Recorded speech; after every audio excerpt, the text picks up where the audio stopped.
जेव्हा मी डॉक्टरांकडे तपासणी करायला गेलो, तेव्हा मला समजले की मी वांझ आहे.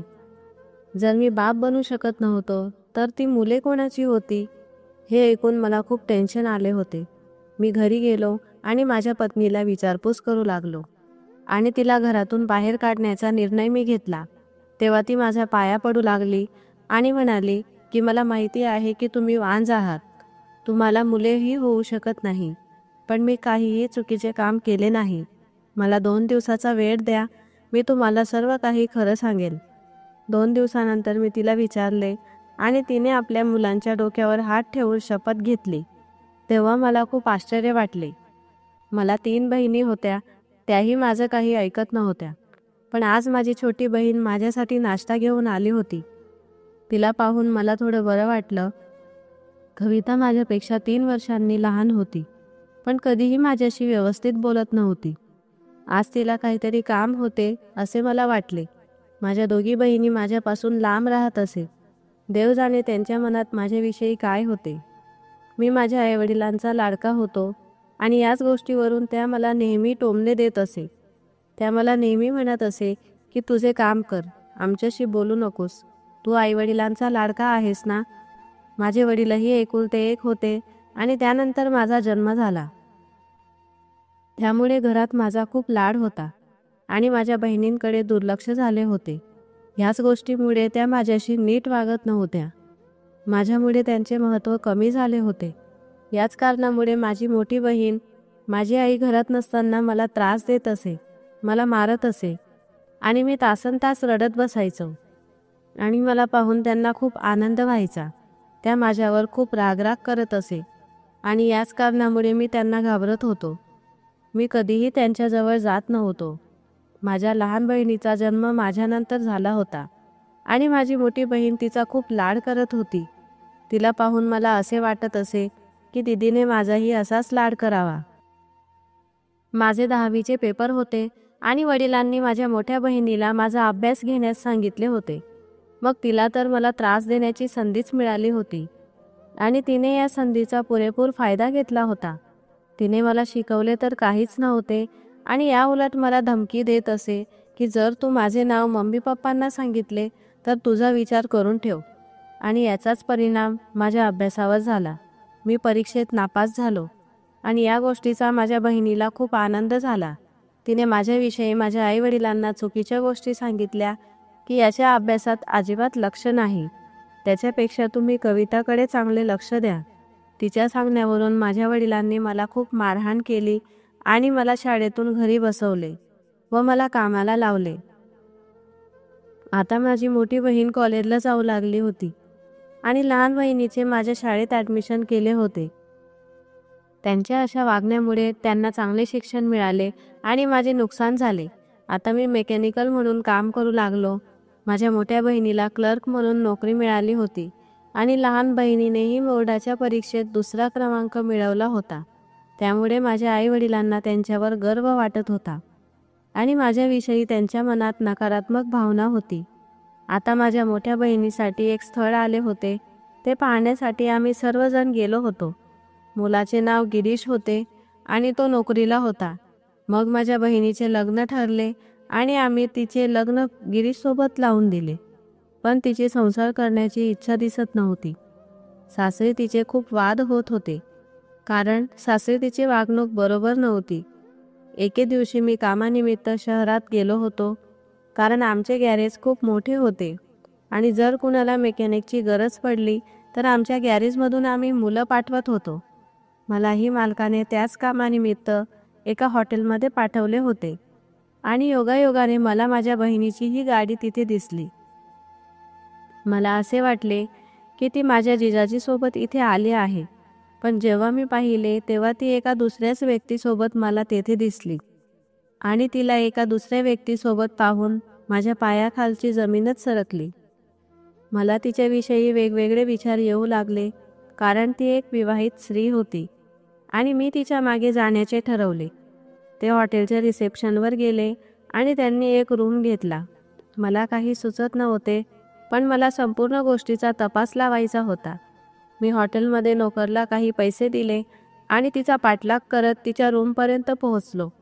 मी थोडा घाबरलो होतो, कारण ती माझी सख्खी बहीण होती आणि मला तिची काळजी वाटत होती.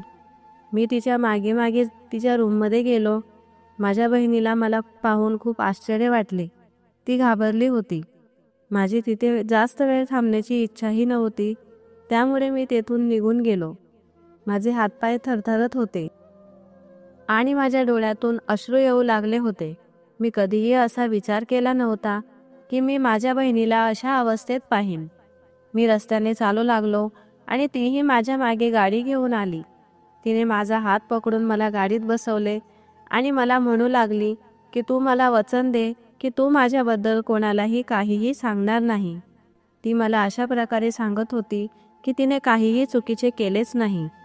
मी तिच्याकडे रागात पाहू लागलो आणि म्हणालो की मी नक्कीच सर्वांना खरं सांगणार आहे. मी लहान मुलगा नाही, मी 22 वर्षाचा तरुण आहे. मला सगळे काही समजले आहे आणि मी ही गोष्ट पप्पांना सांगितल्याशिवाय राहणार नाही.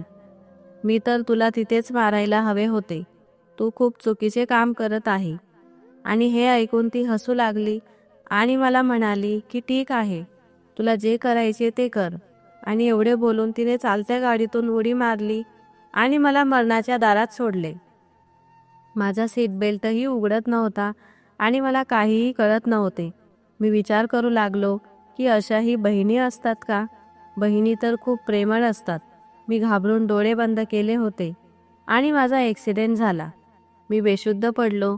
मला हॉस्पिटलला घेऊन जाण्यात आले. डॉक्टरांनी माझ्यावर उपचार केला आणि बऱ्याच वेळानंतर मला शुद्ध आली होती. मला पाहून डॉक्टरांना आनंद झाला आणि ते मला विचारपूस करू लागले.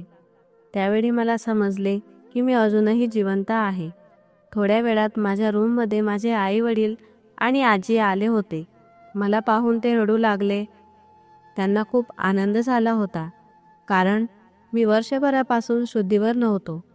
पण हे ऐकून माझ्या बहिणीला आनंद झाला नाही. ती मला रागातच बघत होती आणि माझ्याजवळ येऊन मला म्हणाली की तू आताच बरा झाला आहे. मला अपेक्षा आहे की तू घरात काहीही सांगणार नाही. माझ्या मनात तिच्याविषयी भीती निर्माण झाली होती, त्यामुळे मी कोणालाही काहीही सांगितले नाही. काही दिवसानंतर मी बरा झालो आणि मी पुन्हा माझ्या कामाला जाऊ लागलो. त्यानंतर मला विदेशात काम करण्याची संधी मिळाली आणि मी त्या संधीचं सोनं केलं. मी लगेच होकार दिला, कारण मला या गोष्टींपासून लांब राहायचे होते आणि मी त्याच्यासाठी प्रयत्न करू लागलो. एके दिवशी अचानक मला जिजाजींचा फोन आला आणि ते मला माझ्या बहिणीविषयी सांगू लागले. त्यांच्या घरात अजूनही शांतता नव्हती. माझी बहीण काही ना काही कारणास्तव घरात भांडण करत असे. बऱ्याच वेळा माझ्या वडिलांनी त्यांची समजूत काढली होती, पण यावेळी त्यांनी मला फोन करून बोलावले होते. मी तिच्या सासरी गेलो आणि त्यांनी मला जे काही तिच्याबद्दल सांगितले ते ऐकून माझ्या पायाखालची जमीन सरकली. मला विश्वास बसत नव्हता, कारण मला असा गैरसमज झाला होता की आता एक मुलगा झाल्यानंतर माझी बहीण सुधारली असेल. पण तिच्यात काहीही फरक पडला नव्हता. तिला आपल्या कुटुंबियांबद्दल जराही प्रेम नव्हते. ती आपल्या पतीलाही महत्त्व देत नव्हती. तिला तिच्या केलेल्या चुकांबद्दल जराही पश्चाताप नव्हता. ती माझ्याकडे रागाने पाहत होती. माझ्या मनात तिच्याविषयी भीती निर्माण झाली होती, कारण तिने मला मारण्याचा प्रयत्न केला होता. ती मला म्हणाली की मी काहीही चुकीचे केले नाही. माझी इच्छा नसताना पप्पांनी माझे लग्न केले. त्यांनी माझे काहीही ऐकून घेतले नाही. हा माझा वैयक्तिक प्रश्न आहे, यात तू हस्तक्षेप करू नको, नाहीतर त्याचे परिणाम वाईट होतील, असे ती मला म्हणू लागली. जिजाजी तिच्याकडे रागाने पाहू लागले आणि तिला घटस्फोट देण्याचा ठाम निर्णय त्यांनी घेतला. त्यांनी तिला माझ्यासोबतच माहेरी पाठवण्याचाही निर्णय घेतला. तिला आपला मुलगा आणि पतीपासून दूर होण्याचा जराही पश्चाताप नव्हता. तिने तिचा सामान बांधला आणि माझ्यासोबत यायला तयार झाली. तिला एकदाही आपल्या मुलाचा विचार आला नाही. मी विचार करू लागलो, जर तिच्याबद्दल वडिलांना माहिती झाले तर त्यांना हार्ट अटॅक येईल, कारण त्यांना तिच्यावर खूप गर्व होता. मला तिच्यासोबत गाडीत जायचे नव्हते, पण नाईलाजाने मला तिच्यासोबत जावे लागले. मी रस्त्यात तिला समजावण्याचा प्रयत्न केला, पण ती समजण्याच्या मनस्थितीत नव्हती. ती म्हणाली की जेवढ्या लवकर सर्वांना ही गोष्ट कळेल तेवढे चांगले आहे.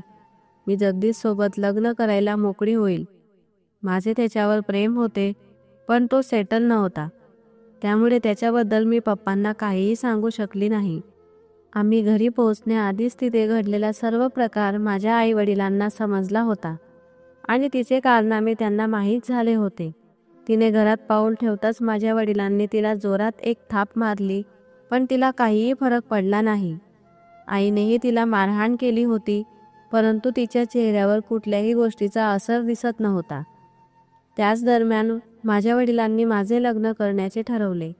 हे ऐकून मला आश्चर्य वाटले, पण माझ्या वडिलांनी माझे ऐकले नाही. ते त्यांच्या निर्णयावर ठाम होते. त्यांनी माझे लग्न त्यांच्या मित्राच्या मुलीसोबत करण्याचे ठरवले. तिचे नाव सुवर्णा होते. ती सुशिक्षित मुलगी होती.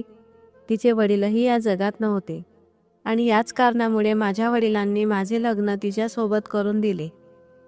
मी लग्नाआधी तिला कधीही पाहिले नव्हते. ती दिसायला खूप सुंदर होती. तिला पाहून मला खूप गर्व वाटत होता. ती सर्व गुण संपन्न होती. जेव्हापासून ती लग्न करून आली होती, माझ्या घराला घरपण आले होते. तिचे बोलणे खूप प्रेमळ होते आणि ती सर्वांची काळजी घेत होती. पण माझ्या दोघीही बहिणींना ती आवडत नव्हती. त्या दोघीही थोड्या थोड्या गोष्टीत तिच्यावर चिडचिड करत होत्या. माझी मोठी बहीण तर तिच्या विश्वातच होती. माझ्या वडिलांनी तिचे घरातून बाहेर जाणे बंद केले होते. त्यामुळे ती पूर्ण वेळ घरातच राहत असे. अजूनही तिला जगदीशसोबत लग्न करायचे होते, पण माझ्या आईवडिलांना ते मान्य नव्हते. ती मला म्हणाली की तू आईवडिलांना माझ्यासाठी तयार कर, ते तुझं ऐकतील. त्यामुळे तिच्या सांगण्यावरून मी आईवडिलांना समजावण्याचा प्रयत्न केला, पण त्यांना तिचे लग्न जगदीशसोबत करायचे नव्हते. त्यांनी माझे काहीही ऐकले नाही. त्यांच्या सांगण्यावरून मी वडिलांशी बोललो, पण वडिलांनी माझे काहीच ऐकले नाही. ते कोणत्याच परिस्थितीवर लग्न करण्यास तयार नव्हते. आणि आश्चर्य तर या गोष्टीचे होते की माझी बहीण इतकी लाचार कशी झाली. माझ्या आईवडिलांचा निर्णय तिने कसा स्वीकारला. पण खरं तर जगदीश शिकलेल्या कुटुंबातून नव्हता. तो एका पळून आलेल्या मुलीचा कधीच स्वीकार करणार नाही. म्हणून माझी बहीण माझ्या आईवडिलांवर जबरदस्ती करत होती. आईवडील बहिणीच्या आणि त्याच्या लग्नाची बोलणी करण्यासाठी त्यांच्या घरी जातात. पण या सगळ्या दरम्यान माझा बाहेर देशात जाण्याचा विजा आला. आधी मी बाहेर देशात जाण्यासाठी आतुर होतो, पण आता सुवर्णासारखी मुलीला सोडून जाण्याची माझी इच्छा होत नव्हती. पण माझा नाईलाज झाला होता आणि पासपोर्ट विजाही येऊन पडला होता आणि मी बाहेर देशात जाण्यासाठी निघून गेलो. मला बाहेरगावी जाऊन काही दिवस झाले होते. तेवढ्यातच मला सुवर्णाचा कॉल आला. ती खूप चिंतित वाटत होती. जेव्हा मी तिला विचारलं तेव्हा ती म्हणाली, ते सगळं ऐकून माझ्या पायाखालची जमीनच सरकली. सुवर्णाने मला सांगितलं की मी प्रेग्नेंट आहे. मला इतका आनंद झाला की असे वाटत होते की मी लगेच घरी जावे आणि सुवर्णाला मिठी मारावी. मी जाऊ शकलो नाही.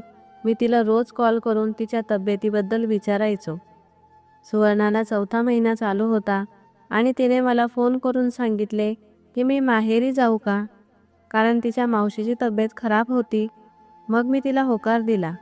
तिने घरात आईवडिलांची परमिशन घेतली आणि ती माहेरी निघून गेली. तिचा मला रोज फोन यायचा, पण अचानक 2 दिवसापासून तिने मला एकही कॉल केला नव्हता. मीही खूप चिंतित झालो, कारण तिचा फोन लागत नव्हता. मी वडिलांना सुवर्णाच्या घरी जाण्यास सांगितले, पण तेवढ्यातच मला सुवर्णाचा फोन आला आणि सांगितलं की तिथे गेल्यावर सुवर्णाची तब्येत खराब झाली होती. 7व्या महिन्यातच तिला खूप त्रास होत होता, म्हणून तिची डिलिव्हरी लवकर करावी लागली. आई वडील लवकरच सुवर्णाकडे पोहोचले. तिने एक छान गोंडस मुलीला जन्म दिला होता. तिला पाहून मी खूप आनंदित झालो आणि मी सुवर्णाला धन्यवाद बोललो, कारण तिने मला आयुष्यातला सगळ्यात मोठा आनंद दिला होता. माझे आईवडील तिला घरी घेऊन आले. मला असे झाले होते की कधी घरी जाऊ आणि कधी आपल्या मुलीला हातात घेऊ, पण कामामुळे सुट्टी मिळत नव्हती. मग वडिलांनी कविताचे लग्न जोडले. मुलगाही खूप चांगला होता, चांगल्या कुटुंबातून होता आणि वडिलांना मुलगा आवडला देखील होता. मी खुश होतो की बहिणीचे लग्न होत आहे, पण त्याहून अधिक मला आनंद असा होता की आता सुवर्णाला आराम मिळेल. माझ्या दोघी बहिणी माझ्या बायकोला खूप त्रास देत होत्या. त्यांनी तिचं जगणंच कठीण केलं होतं. मी कविताच्या लग्नासाठी ऑफिसला सुट्टीचा अर्ज दिला आणि मला सुट्टी मिळाली. आणि मी घरी आल्यावर सर्वप्रथम माझ्या मुलीला भेटलो. तिला पाहून मी खूप आनंदित झालो. त्यानंतर सुवर्णाजवळ गेलो आणि तिला सांगितलं की तू मला खरंच खूप मोठा आनंद दिला आहेस. कारण या घरात इतका त्रास असून देखील सुवर्णाने सगळं काही व्यवस्थित सांभाळलं होतं. मी माझ्या मुलीजवळ जास्त वेळ व्यतीत करत असे. मी माझ्या बहिणीला भेटलो नाही. एक दोनदा आम्ही समोरासमोर आलो तर तिने मला न बघितल्यासारखे केले. मी त्यांना आता घाबरत नव्हतो, कारण मी आता एका मुलाचा बाप झालो होतो. मला फक्त माझ्या मुलीची चिंता होती. बाकी मला कुठल्याच गोष्टीचा फरक पडत नव्हता. कविताचे लग्न झाले आणि माझा विजा परत आला. मी परत बाहेर देशात जाण्यास निघालो. मी जाताना त्यांना सर्वांना सांगितले की मी तुम्हाला बाहेर देशात बोलवेल आणि तुम्हाला सगळीकडे फिरवेल. यासाठी माझी कंपनी तुम्हाला विजा देईल. मी कंपनीकडे कुटुंबाला आणण्यासाठी अर्ज केला होता आणि कंपनीने तो मान्यही केला. काही दिवसातच माझे आई वडील आणि माझी आजी तिघेही जण माझ्याकडे आले. मी त्यांना संपूर्ण शहर फिरवले, पण माझी बायको, मुलगी आणि माझी बहीण यांना परदेशात येता आले नाही. माझे आई वडील आणि आजी खूप खुश झाले, कारण ते कधीही बाहेर देशात गेले नव्हते. ते 1 महिना माझ्यासोबत राहिले व आम्ही खूप मजा केली. पण 1 महिन्यानंतर जेव्हा ते जायला निघाले तेव्हा मला खूप अस्वस्थ वाटत होते. मला असे वाटत होते की मी त्यांना इथेच कायमस्वरूपी माझ्याकडे ठेवावे, पण त्यांना जाणेही गरजेचे होते, कारण तिथे माझी मुलगी आणि बायको आणि माझी बहीण होती. ते गेल्यानंतर जेव्हा मला एक बातमी कळाली तेव्हा माझ्या पायाखालून जमीन सरकली. माझ्या आईवडिलांचा आणि आजीचा हा शेवटचा प्रवास होता, कारण त्यांच्या विमानाचा अपघात झाला होता आणि त्या अपघातात त्या तिघांचा मृत्यू झाला. मी खूप रडू लागलो आणि मला काहीही समजत नव्हते. मी लगेच घरी जाण्यास निघालो. घरी गेल्यावर मी त्यांचा अंत्यविधी केला. त्यानंतर जेव्हा घरात आलो तेव्हा मला माझ्या आईवडिलांचा आणि आजीचा आवाज कानात येत असे. मी काही दिवस तिथे थांबलो आणि मी परत जाण्यास निघालो, पण आता माझी जाण्याची बिलकुलही इच्छा नव्हती. पण काय करणार, मुलीच्या उज्ज्वल भविष्यासाठी मला जाणे गरजेचे होते. माझ्या बायकोची आणि मुलीची काळजी घेण्यासाठी माझी मोठी बहीण तेथे होती. मी तिच्या भरोशावर त्या दोघांना सोडून गेलो होतो. माझी बायको पुन्हा प्रेग्नेंट होती. तिने परत एका छान मुलीला जन्म दिला होता. पण मी आईवडिलांच्या विचारात इतका गुंतलो होतो की मला आनंद व्यक्त करण्याची सुद्धा इच्छा नव्हती. सुवर्णा आणि माझ्या दोघा मुलींमुळे मला जगण्याची इच्छा उरली होती, नाहीतर मला खूप अस्वस्थ वाटत होते. मी ऑफिसमधून काही दिवसांची सुट्टी घेऊन परत घरी आलो. मी विचार केला होता की माझ्या बहिणीला मी तिच्या आयुष्याच्या मर्जीप्रमाणे जगण्यास सांगेल. मी तिला सांगितलं की तू जगदीशला सांग की आपल्या लग्नासाठी माझ्या भावाकडे मागणी कर. पण माझ्या बहिणीला वाटत होते की काहीतरी गडबड आहे. मी तिला 1-2 वेळी सांगितले, पण तिने लक्ष दिले नाही आणि ती माझ्यावरच चिडली. ती म्हणाली की तुला माझ्यापासून काही अडचण आहे का? मी लग्न करू अथवा ना करू, ज्यावेळेस मी लग्न करीन त्यावेळेस तुला सांगून देईल. मी त्यांचा एकुलता एक भाऊ होतो, पण त्यांनी मला कधीच महत्त्व दिले नाही. आई वडील गेल्यापासून माझी बहीण माझ्याशी व्यवस्थित बोलत होती. तिने तिच्यात खूप काही बदल केले होते. काही दिवस घरी जाऊन मी परत बाहेर देशी गेलो, कारण मी तिथे जाऊन सगळं काही काम संपवून परत कायमस्वरूपी आपल्या घरी येईल आणि इथे काही नवीन बिझनेस सुरू करेल. पण ऑफिसचे सगळे काम संपवण्यात मला 1-2 वर्षे लागली. त्या दरम्यान मला एक मुलगा देखील झाला होता. मी सगळं काही सोडून घरी परतलो. मी जास्तीत जास्त वेळ माझ्या मुलांमध्ये आणि बायकोमध्ये व्यतीत करणार असे ठरवले होते.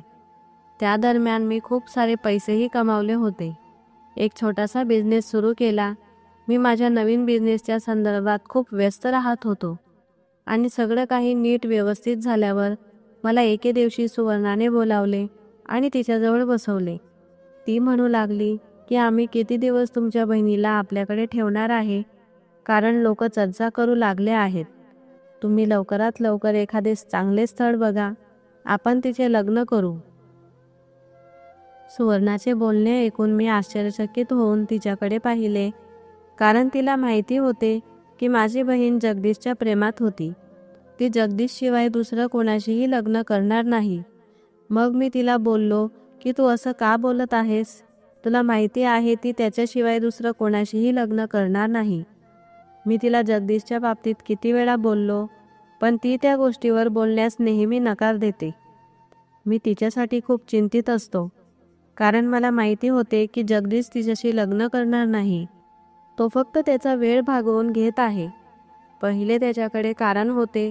तो नेहमी तिला म्हणायचा की तुझे आई वडील माझ्या घरीच तुझे स्थळ का घेऊन येत नाही, आणि तो तिला पळवून देखील नेऊ शकत नाही, कारण त्याचे आई वडील देखील या गोष्टीसाठी मान्य नाही. पण जेव्हा मला कळाले की त्याने त्याच्या आईवडिलांच्या पसंतीने लग्न केले आहे, त्याने माझ्या बहिणीचे आयुष्य पूर्ण उद्ध्वस्त केले. माझी बहीण पूर्णपणे डिप्रेशनमध्ये गेली होती. तिला सांभाळण्यासाठी आई वडील देखील नव्हते. मी तिला खूप समजावण्याचा प्रयत्न केला, पण तिने मला प्रत्युत्तर दिले नाही. ती शांत बसून होती. मला काहीच कळत नव्हते की तिला काय सांगावे. जेव्हा मी तिला विचारले की मी तुझ्यासाठी एखादा चांगला मुलगा शोधू का, तिने माझ्याकडे आश्चर्यचकित होऊन पाहिले व तिने फक्त मान डोलावली, कारण जगदीशच्या अशा वागण्यामुळे ती पूर्णपणे तुटली होती. आणि मग मी माझ्या बहिणीसाठी चांगला मुलगा शोधण्यास सुरुवात केली. काही दिवसांनी मला एक स्थळ मिळाले. मुलाचे वय 40च्या आसपास होते, परंतु अजून त्याचे लग्न झाले नव्हते. त्याचे आईवडील देखील या जगात नव्हते व तो एका चांगल्या कंपनीत चांगल्या पोस्टवर कामाला होता. मी माझ्या बहिणीला सांगितले आणि तिने होकार दिला. काही दिवसातच त्यांचे लग्न झाले आणि ती तिच्या घरी निघून गेली. मला खूप बरं वाटत होतं, कारण मी जो निर्णय घेतला त्यामुळे माझ्या वडिलांना शांती मिळेल. काही दिवसात माझी बहीण माझ्या घरी आली. मी तिला पाहून खूप खुश झालो होतो, कारण ती घरी आल्यावर तिने मला मिठी मारली आणि माझ्या गळ्यात पडून रडू लागली. ते अश्रू तिच्या आनंदाचे अश्रू होते. ती मला म्हणू लागली की तू खरंच एक चांगला जोडीदार शोधून दिला आहे. आता मी माझ्या दोघे बहिणींना पाहून खूप खुश होतो. ते दोघं त्यांच्या संसारात मग्न झाल्या होत्या. मी माझ्या कामात व्यस्त होऊन देखील माझ्या मुलांसाठी वेळ काढत होतो. माझी मुलं देखील मोठे होत होते. माझी अशी इच्छा होती की त्यांच्यातही आमच्या बहीण भावांसारखे प्रेम असायला हवे. माझ्या मुलांवर खूप चांगले संस्कार पडले होते आणि ते सर्व माझ्या बायकोमुळे झाले होते. माझ्या मुलांनी माझ्या बहिणीशी चांगले जुळवून घेतले होते. माझ्या घराचे वातावरण खूप प्रभावित झाले व त्या सगळ्या गोष्टींचे श्रेय माझ्या बायकोला जात होते. माझी बायको खूप चांगली होती. तिने माझे घर पूर्णपणे व्यवस्थित सांभाळून घेतले होते. मला कुठल्याच गोष्टीची चिंता नव्हती. खूप आनंदित होतो. पण माझे नशीब थोड्याच दिवसासाठी चांगले होते, कारण माझ्या आयुष्यात असे मोठे वादळ आले की त्या वादळाने माझे जीवन उद्ध्वस्त केले. एके दिवशी मी सकाळी उठलो आणि माझ्या मुलांना तयार करून शाळेत पाठवले. ते शाळेत गेल्यावर मी कामावर निघून गेलो. कामावर आल्यावर एक मुलगा माझ्याजवळ आला. मशीन दुरुस्ती करायला घेतली, पण ती काही व्यवस्थित दुरुस्त होत नाही. म्हणून मग मी त्या मशीनला दुरुस्ती करण्याचा प्रयत्न करू लागलो, पण काही कारणास्तव त्या मशीनमध्ये आग लागली आणि माझा हात भाजला. सगळे मुलं माझ्याजवळ येऊन बघू लागली, पण मी त्यांना सांगितले की तुम्ही तुमचे काम करा, आणि मी गाडी घेऊन हॉस्पिटलमध्ये निघून गेलो. पण अचानक माझ्या मुलांच्या शाळेतून मला फोन आला. माझ्या मुलाच्या पोटात दुखत होते. त्यांनी मला लवकर येण्यास सांगितले. मी शाळेत गेलो आणि मुलाला घेऊन हॉस्पिटलला आलो. हॉस्पिटलमध्ये आल्यावर डॉक्टरांनी माझ्या मुलावर उपचार सुरू केला. मी माझ्या मुलाला डॉक्टरांकडे सोडून हातावर पट्टी बांधण्यास नर्सकडे गेलो. मी हातावर पट्टी करून परत माझ्या मुलाकडे आलो आणि त्याच्याकडे येऊन बसलो. एक डॉक्टर माझ्याकडे आली आणि ती मला पाहून खूप खुश झाली. ती मला म्हणाली, भरपूर दिवसांनी तुम्हाला पाहिले, तुम्ही अजून तसेच आहात. पण मी डॉक्टरांना म्हणालो की मी तुम्हाला ओळखत नाही. डॉक्टर म्हणाले, तुम्ही कसे ओळखणार, तुम्ही तर बेशुद्ध होते. जेव्हा आम्ही तुमच्यावर उपचार करत होतो पूर्ण 1 वर्षापर्यंत तुम्ही बेशुद्ध होते. तुमच्यावर उपचारही मी केला होता, म्हणून मी तुम्हाला ओळखले. मी डॉक्टरांचा खूप आभार मानला आणि म्हणालो की तुमच्यामुळेच मला नवीन जीवन मिळाले आहे. डॉक्टरांनी मला विचारले की हा मुलगा कोणाचा आहे. मी डॉक्टरांना सांगितले की हा माझा मुलगा आहे. डॉक्टर मला म्हणाले की मुलगा दत्तक घेतला आहे का. मी म्हणालो नाही. डॉक्टर, हा माझाच मुलगा आहे. डॉक्टर माझ्याकडे बघून आश्चर्यचकित झाले. मग डॉक्टरांनी मला जे काही सांगितले ते ऐकून मला खूप अस्वस्थ वाटले. डॉक्टरांनी मला सांगितले की तुम्हाला माहीत नाही की तुम्ही कधीच बाप बनू शकत नाही. त्या ॲक्सिडेंटमध्ये तुमचा जीव वाचला, पण खूप मोठे नुकसान झाले होते. मी तुमच्या मोठ्या बहिणीला सर्व काही सांगितले होते, पण त्यांनी मला तुमच्या आईवडिलांना सांगण्यास नकार दिला. डॉक्टर खरं सांगत होते. मी बाप बनू शकत नव्हतो. पण मला 3 मुलं होते, ते कसे झाले? माझ्या बायकोने मला फसवले तर नाही, पण मी विचारही करू शकत नव्हतो, कारण ती खूप आदर्श महिला होती. आमच्या लग्नाला 12 वर्ष झाली होती, पण तिच्याविषयी आमच्या घरात कोणीही वाईट बोलत नव्हते. हे तर सत्य होते की मी बाप बनू शकत नव्हतो. मग ही मुलं कोणाची होती? कसे तरी मी घरी पोहोचलो. फक्त मलाच माहिती होते की माझे जीवन पूर्णपणे उद्ध्वस्त झाले होते. ज्या मुलांना मी माझी मुलं समजत होतो, ते माझी मुलं नव्हती. घरी जाऊन मी सुवर्णाला मुलांबद्दल विचारू लागलो. हे ऐकून तिला खूप आश्चर्य वाटले, पण ती काहीही बोलली नाही. 1 आठवडा झाला होता. आम्ही एकमेकांशी बोलत नव्हतो. मी मुलांकडेही दुर्लक्ष केले होते. मला सुवर्णाला या घरात ठेवायचे नव्हते. जेव्हा मी तिला या घरातून जाण्यास सांगितले, तेव्हा तिने मला जे काही सांगितले ते ऐकून माझ्या पायाखालची जमीनच सरकली. तुम्ही तुमच्या आईवडिलांच्या प्रेमात खूप आंधळे झाले होते आणि माझ्यावर दुर्लक्ष करत होते. तुमच्या आईवडिलांनी आणि बहिणींनी माझ्यासोबत जे काही केले ते विचारण्याची तुमची कधीच हिंमत झाली नाही. ही सर्व मुले तुमच्या बहिणीची होती. जेव्हा तुमच्या आईवडिलांनी त्यांना विरोध केला, तेव्हा तिने त्यांना सांगितले की मी तुमच्यावर उपकार करत आहे. तुमचा मुलगा कधीच बाप बनू शकत नाही. तुमचे रिपोर्ट पाहून सगळ्यांना खूप आश्चर्य वाटले आणि मीही विचार करू लागली की हे जे काही होत आहे ते सगळे आपल्या भल्यासाठीच आहे आणि तुमच्या आईवडिलांना देखील तुम्हाला आनंदित पाहायचे होते. म्हणून त्यांनी मला तुम्हाला काहीही सांगू दिले नाही आणि तुमच्या प्रेमापोटी मीही या गोष्टीला होकार दिला. आणि आज तुम्ही मलाच दोष देत आहे आणि माझ्या चारित्र्यावर संशय घेत आहे. एवढे सगळे झाल्यावर तुमच्या बहिणीच्या लक्षात आले की जगदीश फक्त तिचा वापर करत आहे. त्याला तिच्याशी लग्न अजिबात करायचे नाही, म्हणून तिने त्याच्यासोबत संबंध तोडले. आता माझ्या लक्षात आले होते की माझी बहीण माझ्या मुलांवर काय एवढा जीव टाकत होती. ती माझी मुलं नसून तिची मुलं होती. आधी तिने माझे नुकसान केले आणि मग स्वतःच्या चुकांवर पांघरून घालण्यासाठी माझ्या बायकोला दोष दिला व तिच्या कर्माची शिक्षा माझ्या बायकोला मिळाली. हे सर्व ऐकून माझ्या बहिणीवर मला खूप राग येत होता. जेव्हा तिला कळाले की मला सगळं काही माहीत झाले, तेव्हा ती माझ्याकडे येऊन माझ्या पायात पडून माफी मागू लागली.